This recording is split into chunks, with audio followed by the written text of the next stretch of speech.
প্রথম কথা হলো দেশে কোনো বড় বাড়ি করবেন না, যেটা দিয়ে আপনি অনেক খরচ দিতে দিতে সর্বশান্ত হয়ে যাবেন। পারলে সম্পদও করবেন না, আপনি ব্যাংকে, নিজের ব্যাংকে টাকা রাখবেন, সেটা দেশে হোক বা বিদেশে হোক, সেটার অ্যাক্সেস যাতে আপনার ভিতরেই থাকে।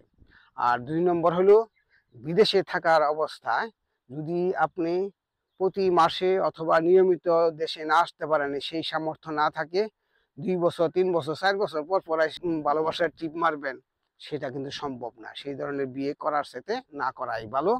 আপনি পারলে যে দেশে থাকেন সেই দেশে বিয়ে করবেন, সেই দেশের জাতির মানুষ, অথবা সেই দেশে বাঙালি কোনো ফ্যামিলি যদি আছে তাদের সন্তানেরা যদি থাকে সেই ধরনের বিয়ে করবেন, অথবা যদি এই দেশ থেকে বউকে ওই যে দেশে থাকেন সেই দেশে নিয়ে যাওয়া যায় তাহলে বিয়ে করবেন।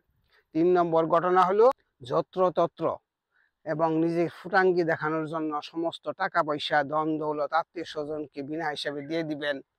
এবং বিশেষ করে যারা ধার চায় তাদেরকে ধার দিবেন না। আর বিদেশে কখনোই ক্যাশ টাকা রাখবেন না। ক্যাশ টাকা রাখলে চুরি হওয়ার সম্ভাবনা আছে, ফ্রডিং করার সম্ভাবনা আছে। আপনি যাকে প্রিয় ভাজন মনে করেন সে কিন্তু আপনার শত্রু হয়ে যাবে শুধুমাত্র এই অর্থ এবং স্বার্থের কারণে। শুধুমাত্র অর্থ ও স্বার্থের কারণে না, অনেক সময় মানুষকে হিংসায় আক্রান্ত হয়ে আপনি যখন খুব বড় হয়ে যাবেন তখন আপনাকে টেনে ধরে হিস্ট্রে নিচে নামানোর জন্য চেষ্টা করবে, যেটা বাঙালির প্রথম ও প্রধান স্বভাব। মন্দ হলেও এই কথাটা সত্য। যদি আপনি প্রবাসে থাকেন তাহলে বুঝতে পারবেন, বিশেষ করে স্বজাতীয় মানুষের সঙ্গে যদি চলাফেরা করেন, এই জাপানের মতো দেশেও আমি এই জিনিসটা দেখেছি, একেবারেই কমিউনিকেশন করা যায় না এদের সঙ্গে। চলা তো পরের লাভ, ব্যবসা তো পরের লাভ, চাকরিতে পরের লাভ, কমিউনিকেশন করা যায় না। কিন্তু তারপরেও বাধ্য হয়ে করতে হয়, যেহেতু আমাদের কোনো অপশন থাকে না। এই প্রবাস দেশে রাজনৈতিক সমিতি, এলাকার সমিতি, থানার সমিতি, বিভিন্ন সমিতি হয়। সেই ধরনের সমিতি অবশ্যই ভালো। খিচুড়ি খাওয়ার জন্য, পোলাও খাওয়ার জন্য, আড্ডা আলাপ করার জন্য যাবেন, কোনো অসুবিধা নাই। কিন্তু এইসব সমিতির পদে যাবেন না কখনোই। পদে গেলেই মরলেন।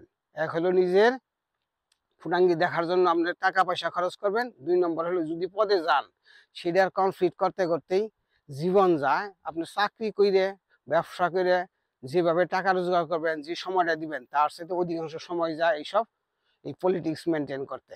এই দেশ থেকে অর্থ পাচার করে নিয়ে অথবা সম্পদ পাচার করার মানুষে দেশান্তরী হয়েছেন, তাদেরকে বেলায় কিন্তু আরেকটা ঘটনা ঘটে। সেটা হলো তারা কিন্তু মনে করে যে দেশেরটাও থাকবে আবার এই বিদেশেরটাও থাকবে। সেটা হবে না। যদি দেশ থেকে চলে যান একেবারেই চলে যাবেন, দেশে থাকতে চান বিদেশেও থাকতে চান, তাহলে কিন্তু সবসময়ই আপনি কিন্তু হোম সিকে থাকবেন। বিশেষ করে একটা জিনিস যদি না করেন তাহলে আপনার জন্য জীবন সুখী সুন্দর হবে। সেটা হলো এই বাংলাদেশের কোনো পত্রিকা পড়বেন না, আবেগে আবেশিত হবেন না, তাহলে আপনার জীবন সুখী সুন্দর হবে। যদি বিদেশে থাকেন কিন্তু দেশকে বদলানোর চেষ্টা করেন, তাহলে বিদেশে গেছেন কেন? দেশ বদলাবে না বলেই তো বিদেশ চলে গেছেন। তা আপনি দেশে বিদেশেও থাকবেন, নিজে রস খাবেন, আবার দেশকেও বদলাতে চাবেন, দেশ তো বদলাবে না। বদলাবেন না বলেই তো চলে গেছেন। কিন্তু আপনি বদলাবার চেষ্টা করবেন, তখন কিন্তু আপনার শক্তি, আপনার সময়, আপনার কাজ করার যে প্রেরণাটা, সেটা অনেক সময় কিন্তু নষ্ট হয়ে যায়। অভাব অভিযোগে থাকবেন, সবসময় জাজমেন্ট করবেন। জাজমেন্ট ফলার কারণে কিন্তু আপনি বর্তমানে থাকতে পারবেন না, অন্যকে ভালোবাসতে পারবেন না, নিজের কাজে, ব্যবসায় এবং উন্নতিতে মনোযোগ দিতে পারবেন না। যত্রতত্র আপনি সমালোচনা করবেন, যত্রতত্র আপনি ঘৃণা করবেন, হেইটিজম করবেন, এবং আপনার জীবন কিন্তু সর্বশান্ত হয়ে যাবে। সারমর্মে আমি বলতে চাই ৩টা জিনিস কখনোই করা যাবে না। ১ নাম্বার কাজ হলো হোম সিক করা যাবে না। ২ নম্বর হলো নিজের টাকা অন্যকে ব্যয় হিসাবে এইভাবে দেওয়া যাবে না, ব্যয় হিসাবে এইভাবে খরচ করা যাবে না। আর বিদেশে যদি দীর্ঘদিন থাকেন, সেই দেশে যদি আপনার ওয়াইফকে না নিয়ে নেওয়া যায় অথবা সেই দেশে বিয়ে না করেন, তাহলে প্রবাসে থাকা অবস্থায় যতদূর সম্ভব বিয়ে করবেন না।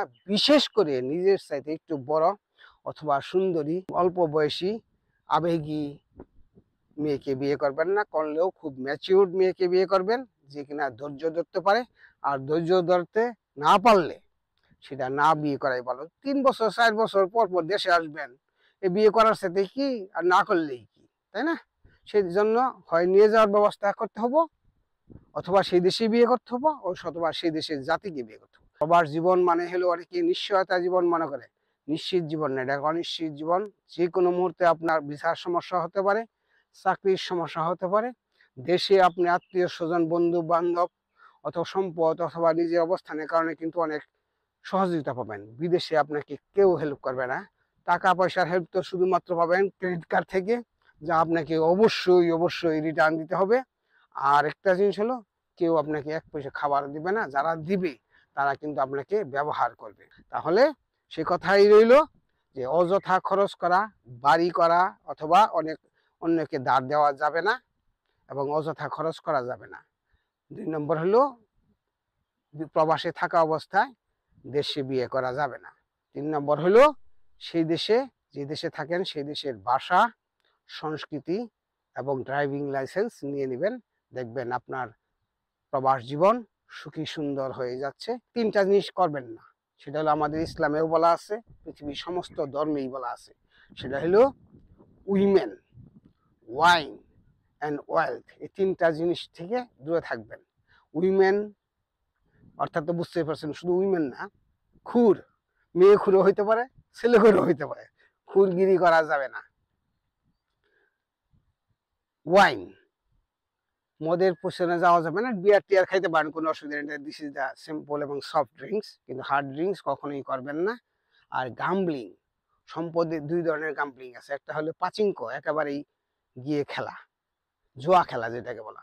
আর একটা হলো কিন্তু এই সম্পত্তির জুয়া খেলা, নিজের বাহাদুরি করতে গিয়ে বাড়ি গাড়ি বানানো, যেটা দরকার নাই সেটা করা, এবং নিজেকে ফুরাঙ্গি দেখাইতে গিয়ে জুয়া খেলা, এক ধরনের জুয়া খেলা। কিন্তু এই জুয়া খেলাকে করা যাবে না। 3টা জিনিস আমি পার্সোনালিও করি না। আমার জীবনে টাকা পয়সা ধন দৌলত প্রতিপত্তি না থাকতে পারে, কিন্তু আমার জীবনে সুখ রয়েছে এই 3টা জিনিস না করার কারণে।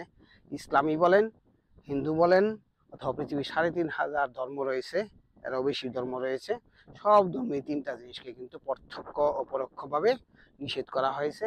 মানুষকে বলা হয়েছে পাক পবিত্র হয়ে এবং খুবই ডিভাইনভাবে, সিম্পলভাবে এবং ক্লিনলি লাইফ লিড করতে। যদি আপনারা নিজের জীবনকে সুখী সুন্দর করতে চান, তাহলে অবশ্যই অবশ্যই অবশ্যই এই 3টা জিনিসকে অ্যাভয়েড করতে হবে। সবাই ভালো থাকবেন, সুস্থ থাকবেন, সবার প্রবাস জীবন সুখময় হোক, সবার প্রবাস যাত্রা নিরাপদ হোক, সবাই যে দেশে আছেন সেই দেশেই সুখে থাকবেন, সেই কামনায় রইল।